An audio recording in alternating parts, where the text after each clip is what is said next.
রাজধানীর হজরত শাহজালাল আন্তর্জাতিক বিমানবন্দরে কার্গো ভ্লেজের একটি অংশে ভয়াবহ অগ্নিকাণ্ডের ঘটনা ঘটেছে। শনিবার দুপুর 2:15 দিকে আগুন লাগে।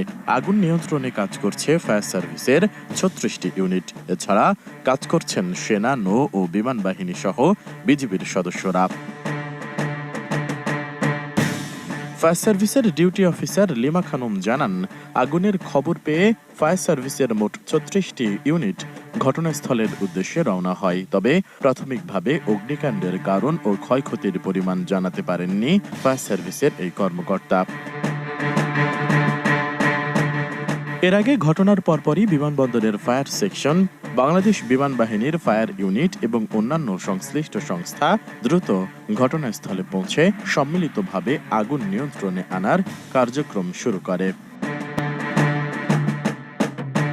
এদিকে আগুনের ভয়াবহতা বাড়তে থাকায় বিমানবন্দরে ফ্লাইট ওঠানামা সাময়িকভাবে স্থগিত ঘোষণা করেছে কর্তৃপক্ষ। শনিবার বিকেল 3:30 দিকে